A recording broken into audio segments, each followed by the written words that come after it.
सभी दर्शकों का स्वागत है हमारे चैनल में।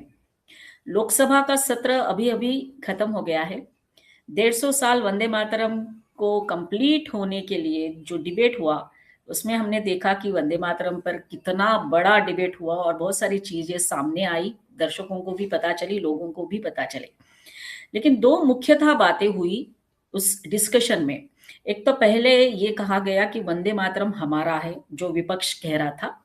और दूसरा ये कहा गया था कि ये देश महात्मा गांधी के विचारों पर चलता है। तो जब मैंने ये सुना तो लगा कि अरे ये तो कुछ बँट गए हम लोग।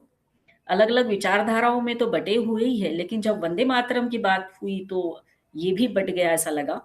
और सर आपका स्वागत करते हैं हम हमारे चैनल में।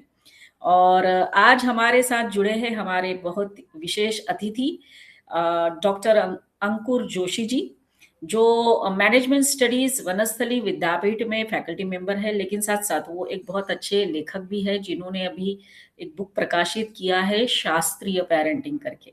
तो आज हमारे साथ सर आप जुड़े, तो उसके लिए बहुत-बहुत धन्यवाद।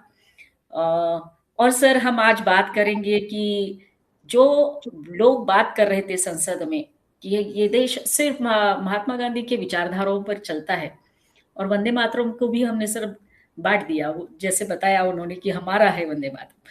तो मुझे ना सर अटल बिहारी वाजपेयी जी की वो कविता याद आती है जो उन्होंने पार्टीशन के टाइम पे लिखी थी, खून क्यों सफेद हो गया, दूध में भेद में अभेद खो गया, बट गए शहीद गीत कट गए, कलेजे में कटार गड़ दड़ गई, दूध में दरार पड़ गई।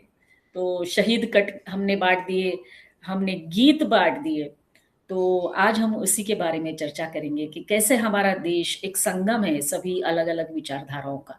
सर आपका स्वागत है और आप ये चर्चा अभी शुरू कर सकते हैं सर। नमस्कार वर्षा जी, धन्यवाद। और आपके पॉडकास्ट के चैनल के सभी दर्शकों को भी धन्यवाद इस पर ज्वाइन करने के लिए।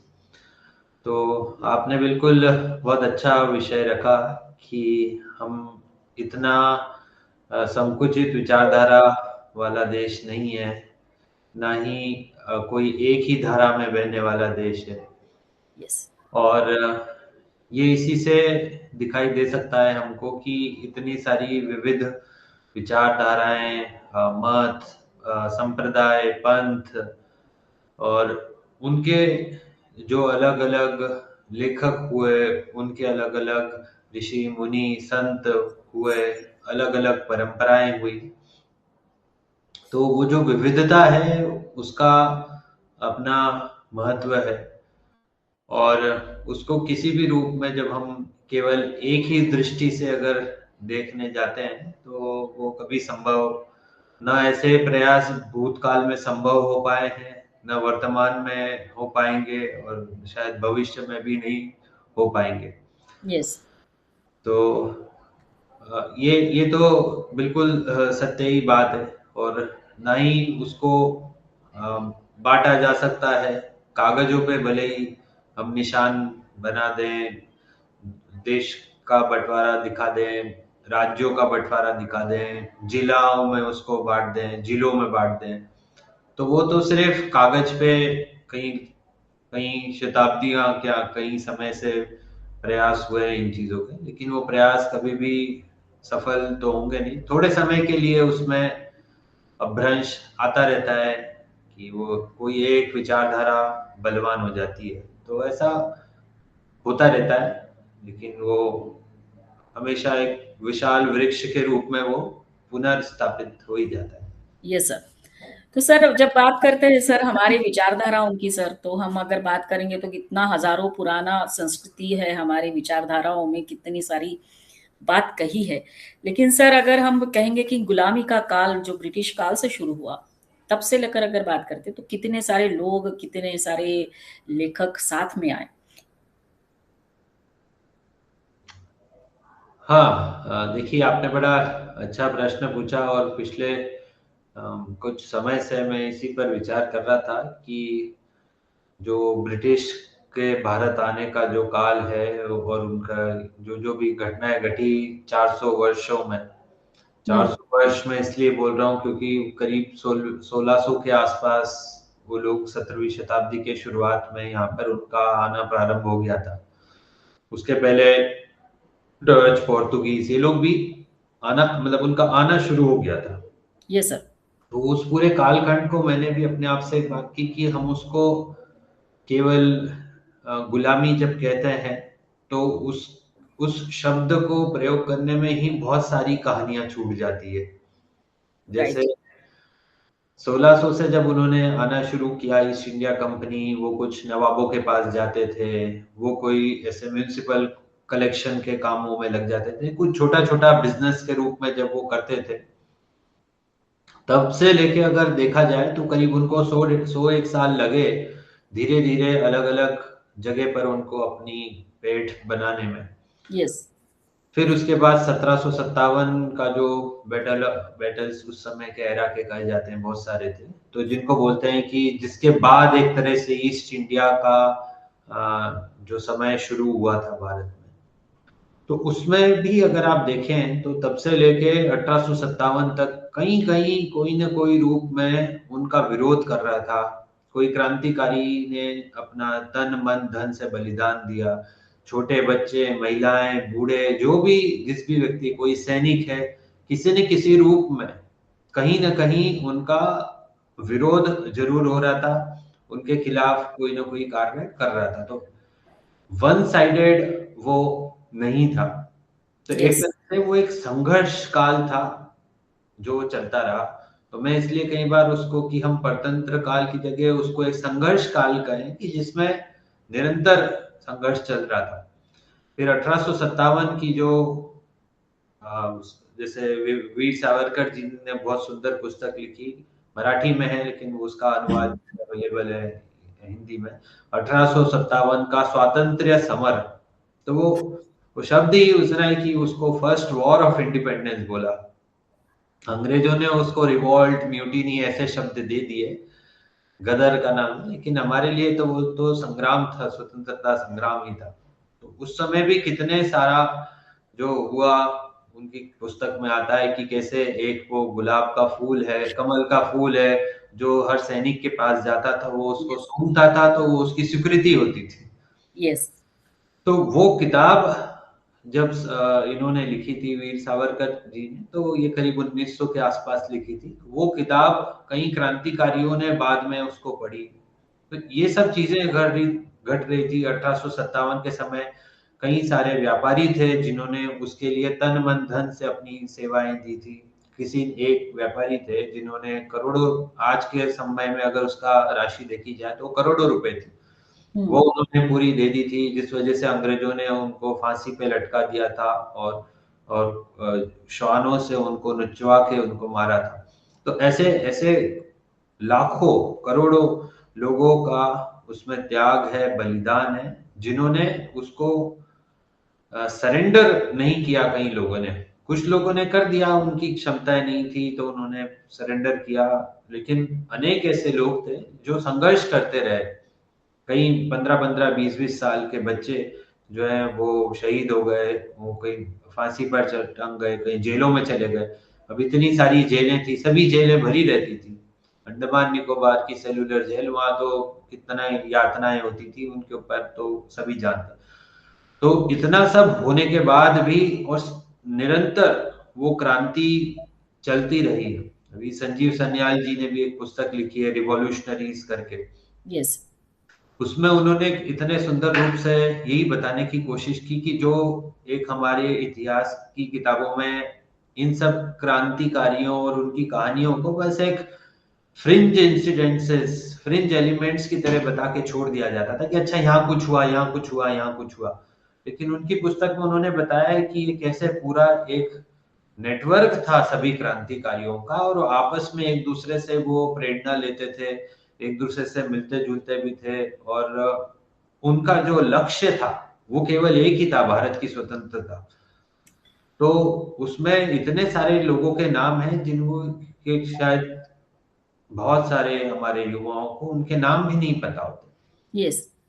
तो वो मतलब वहां से शुरू होते हुए सान्याल परिवार के लोग थे, कुछ साधु संत थे, अरविंदो घोष थे, स्वामी विवेकानंद थे, उनका जो आध्यात्मिक पक्ष था वो भी उतना ही कारगर था और कई क्रांतिकारी अध्यात्म से भी जुड़े हुए थे। कोई हुँ, अलग-अलग विचारधाराओं से जुड़े हुए थे, कोई सोशलिस्ट, कोई कम्युनिस्ट एंगल से, कोई नेशनलिस्ट एंगल से, सभी एंगल से वो करते थे लोग। और वो सब जो सुभाष चंद्र बोस तक आता है, तो ये पूरा जो 100 वर्ष का कालखंड उन्होंने उसमें लिया। तो 1857 के पहले का बहुत सुंदर विवरण सावरकर जी ने किया है और 1857 से लेके 1947 तक का जो विवरण है वो संजीव सन्याल जी ने किया। अलग-अलग संस्थाएं बनी, अलग-अलग समूह बने, कोई छोटे थे, कोई बड़े थे, कोई राष्ट्रीय स्तर पे थे, लेकिन सबका अपना-अपना योगदान आता रहा उसमें। बच्चों का योगदान रहा, जलियांवाला बाग में तो छोटे-छोटे बच्चों को मार दिया गया। कई छोटे-छोटे बच्चे थे जो वो बचपन से ही उस आज़ादी के उसमें जुड़ जाते थे। कई महिलाओं का योगदान है, कई महिलाओं ने यातनाएँ झेली ब्रिटिशर्स की और अपना योगदान दिया। Yes sir. तो मैं एक ऐसे दिन यही सोच रहा था कि ये केवल केवल नरम दल या गरम दल या ऐसी कोई बात नहीं है। तो जिन्होंने शांतिपूर्वक विरोध किया, जिन्हें बम हथियारों से विरोध किया, जिन्होंने लाठियां खा के विरोध किया, किसी ने आध्यात्मिक दृष्टि से योगदान दिया, स्वामी विवेकानंद है, अरविंदो घोष है, उस समय उन्होंने अध्यात्म के मार्ग से कार्य किया। और जो साधु संत लोग थे, जो भजन कीर्तन करके लोगों के अंदर मानसिक बल देते थे, उनका भी योगदान था। जो शिक्षक थे, जो लोगों को स्वतंत्रता की ओर ले जाते थे, उनका भी योगदान है। तो भारत की स्वतंत्रता में सभी का योगदान है। हर देश, हर हर परिस्थितियों में जिन लोगों ने जिस भी रूप में कार्य करे, आदिवासी क्षेत्रों से इतना बड़ा योगदान आया। अभी मैं पिछले कुछ समय एक आध साल पहले झाबुआ गया था, तो जो मध्य प्रदेश के पश्चिमी इलाके में आता है, तो वहां पे यस। बहुत बड़ा उन्होंने एक संस्था जो उन्होंने बहुत बड़ा पोस्टर लगा रखा था कि कैसे जो आदिवासी क्षेत्र के लोग हैं, जिनको आदिवासी कहना नहीं चाहिए, वनवासी कहना चाहिए, वो ज्यादा सही शब्द है, उन लोगों का कैसे योगदान था स्वतंत्रता संग्राम में। जैसे टांटिया भील है मध्य प्रदेश में, तो उनके नाम से वो बना भी जाता है। बाबा तिनका मांझी, बिरसा मुंडा, ऐसे कई लोग हैं जिनका योगदान है। तो वनवासी हो गए, शहर के पढ़े लिखे लोग हो गए, ग्रामीण लोग हो गए, महिलाएं, पुरुष, स्त्री, और अलग अलग विचारधारा वाले और अलग अलग मत पंथ संप्रदाय के लोगों का, सभी का अभूतपूर्व योगदान है। और ये उनका देश है, उन उन सभी सभी विचारधाराओं का देश है, सभी का इसमें योगदान है। किसी एक व्यक्ति केंद्रित या एक संस्था केंद्रित योगदान नहीं है। Yes sir. सो आपने जैसे बताया कि छोटे-छोटे बच्चों का भी कंट्रीब्यूशन है सर, हमारे स्वतंत्रता संग्राम में। इन्हीं छोटे बच्चों में से एक बहुत बड़े क्रांतिवीर हमारे निकले, जलियांवाला बाग जो देखा उन्होंने, तो उनकी भी एक विचारधारा थी, उनका नाम लेना भी ज़रूरी है, वो है भगत सिंह। हाँ, बिल्कुल। मैं नाम तो क्या भगत सिंह को मतलब जितना कहा जाए, क्योंकि उनके उनके नाम से आज भी उनका नाम सुन के, उनका फोटो देख के जो लोगों के अंदर वो भावना जागृत होती है, उसका तो कोई कोई मतलब, जिसको बोलते हैं ना, एक अंग्रेजी में शब्द होता है कि अनपैरेलल्ड है। और उस छोटी सी उम्र में उन चीजों को देख पाना, उतनी गहराई से पढ़ पाना। एक भगत सिंह की जेल डायरी भी इंटरनेट पे आज की तारीख में यस। अवेलेबल है आर्काइव के फॉर्म में। उनकी ओरिजिनल हैंड राइटिंग में भी है और उसका ट्रांसक्राइब्ड वर्जन भी अवेलेबल है। तो वो जो उस अ, उस आयु के लोगों का योगदान रहा है।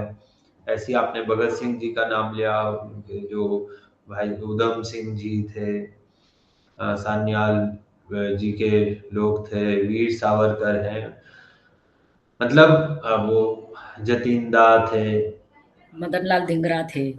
डिंगरा हैं, तो यस। वो ऐसे कई लोगों ने ऐसे ऐसे कठिन अपना समय बिताया, और मतलब ऐसे खुशी खुशी, मतलब सबसे बड़ी बात है ना, ये कोई कोई भी व्यक्ति दुखी नहीं थे, इतने राइट। मतलब जो आजादी के प्रति मत वाले थे। यस और सर।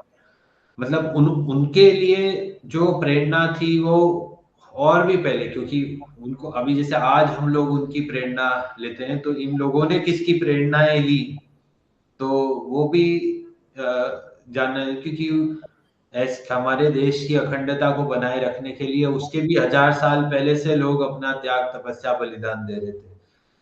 तो उसके पहले का भी कालखंड है जिससे वो लोग प्रेरणा लेते थे कि हम किन किन लोगों ने बलिदान दे के रक्षा की। तो नरेंद्र मोदी जी ने एक बार एक बात बोली थी कि हमको बड़ा सौभाग्य मिला कि हम देश के लिए जी पा रहे हैं, क्योंकि उसके पहले बहुत सारे लोग थे जिनको देश के लिए मरने का सौभाग्य मिला।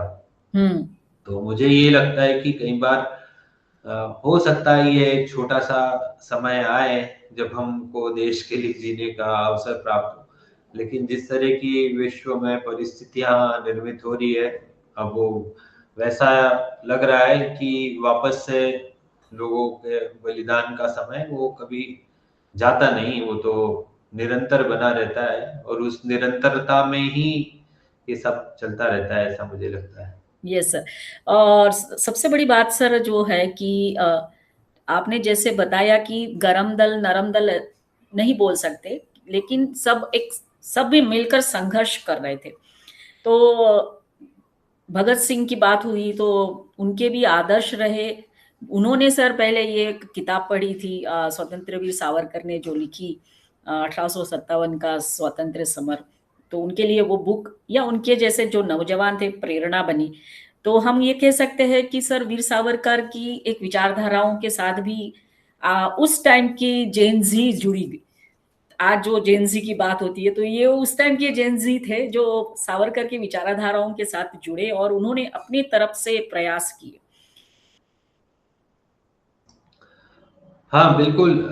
ये वैसे तो ये जो जेन ज़ी ये शब्द है, ये क्योंकि भारत के लिए तो ये एप्लीकेबल है ही नहीं, क्योंकि ये यस। विदेशी संदर्भ में होता है, क्योंकि उनके रिसेशन और उसके हिसाब से तो जो हमारी संस्कृति है, सभ्यता एक निरंतरता की ओर है। लेकिन हाँ, अगर उसकी एनालॉजी ली जाए तो उस समय के युवाओं के लिए वो बहुत बड़ी कार्य करती थी, क्योंकि उस पुस्तक का जैसे आपने भी पढ़े हुआ है, तो वो पुस्तक जिसके पास पहुंच जाती थी, वो उस व्यक्ति का बिल्कुल वो हृदय तक वो बैठ जाती थी। Yes sir. मैं बिल्कुल ऐसे विनय के साथ ये कहता हूँ, जब मैंने पढ़ना शुरू की, मुझे अभी भी मैं वो पढ़ ही रहा हूँ, पूरी भी पढ़ी नहीं है, चल रही है, लेकिन उसका उसके दो चार पांच पंक्तियां पढ़ने के बाद ही वो इतना अनस्टेबिलिटी जैसी आ जाती है एक तरह से, लेकिन पॉजिटिव वे में नहीं, मतलब नेगेटिव वे में नहीं, क्योंकि वो अंदर से इतनी वो हृदय तक उसका दस्तक पहुंचती है कि अरे इतनी सुप्त अवस्था में कैसे बैठे हुए वो। हम्म। आज भी वो पुस्तक उस तरह का उस तरह के जो इमोशंस हैं, भावनाएं, उस तरह का रस अगर वो उत्पन्न कर सकती है, तो वो उस समय कितना प्रभाव पड़ता होगा, ये तो बस इसका एक अनुमान ही लगाया जा सकता है। Yes sir. और उसमें जो विक्रम संपत जी ने जो वीर सावरकर के ऊपर पुस्तक लिखी, अभी 2 वॉल्यूम में जब आई थी 4-5 साल पहले, उस पुस्तक का मैंने ऑडियो बुक सुन रहा था, अभी वो भी चल रही है। वो ये सब चीजें ऐसी, इतना उसमें रस आता है कि पूरी एक बार बैठ के पढ़ाती ही नहीं, ऐसा लगता है धीरे धीरे उसको लेते रहे। तो उसमें वो मैंने देखा था कि वो बचपन से उन्होंने पुराणों का बहुत अध्ययन किया हुआ है। हम्म। सावरकर जी ने उनके पिताजी के उस समय बहुत बहुत कम आयु में, शायद 6-7 वर्ष की आयु में उन्होंने पुराणों का अध्ययन शुरू कर दिया। तो वेद व्यास जी का जो पुराणों का लिखने की शैली है, उसके अंदर जो जैसे वो बिल्कुल साक्षात उस चीज को हमारे सामने प्रकट कर देते हैं, वही उसी से जो उनको प्रेरणा मिली वीर सावरकर की लेखनी में भी, उनके उनकी पुस्तक ऐसा लगता है जैसे ये वर्तमान काल की पुराण उन्होंने बिल्कुल उसी रूप में लिखी हुई है। तो जो कथा को सुनाने का जो रस है, तो वो उस समय तो सभी युवाओं को, क्रांतिकारियों को उसका असर तो निश्चित ही पड़ता होगा। Yes sir. तो सर हम तो सर यही कहेंगे कि जो प्रयास इन लोगों ने किए, जो यंगस्टर्स थे, जो थोड़ा अलग विचारों के साथ आगे आ रहे थे, तो इनका इतिहास देखे सर तो ये हमारे बच्चों तक ठीक से पहुंचाया नहीं गया या पहुंचा नहीं, जिसका प्रयास आप जैसे लोग कर रहे हैं या काफी सारे लेखक कर रहे हैं, कि जो अनसंग हीरोज है हमारे, जिन्होंने भी बहुत बड़ा बलिदान हमारे देश के लिए दिया, उनकी स्टोरीज, उनकी गाथाएं अब सामने आ रही है। तो हम यही कहेंगे सर कि गांधी जी का जो विचार था वो एक है, हम उनको भी सम्मान देते हैं, नो डाउट। बट ये सारे लोग भी थे जिनकी विचारों ने हमारी भारत को वहां तक पहुंचाया जब हम आजाद हुए 1947 में।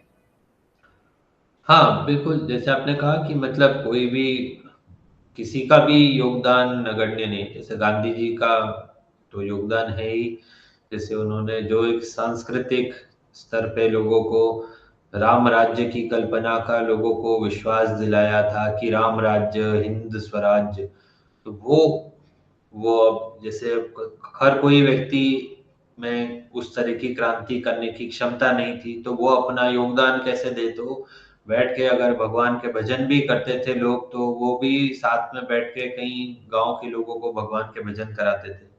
यस। और जो जब कई क्रांतिकारियों का ये अनुभव भी रहा था कि जब वो लोग क्रांति के लिए लोगों को बुलाते थे तो लोग उठ नहीं पाते थे, आ नहीं पाते थे, उनको बहुत प्रयास करने पड़ते थे। लेकिन गांधी जी ने जब उसको एक सॉफ्ट पावर की तरह लोगों को बुलाया, तो वो एक कई लोग उनसे जुड़े। तो कई क्रांतिकारी लोग जो हैं वो इंडियन नेशनल कांग्रेस उस समय उनके साथ इसीलिए जुड़े थे क्योंकि किसी को उससे विरोधाभास नहीं था कि हम मतलब उस नॉन कोऑपरेशन मूवमेंट के साथ भी लोग जुड़ने के लिए उतने ही अच्छे से तैयार थे और जुड़े भी थे। यस।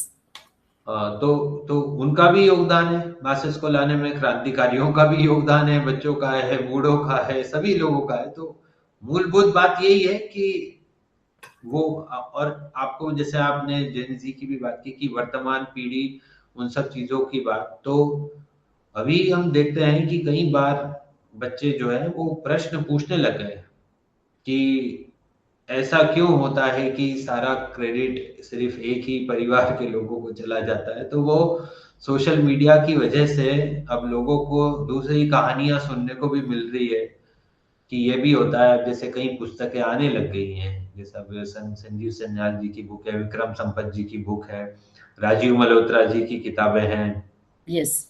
और जो वनवासी क्षेत्र के लोग हैं, अब जैसे द्रौपदी मुर्मू जी जब राष्ट्रपति बनी तो लोगों को समझ में आने लगा इन चीजों का कि उनका भी योगदान होता है।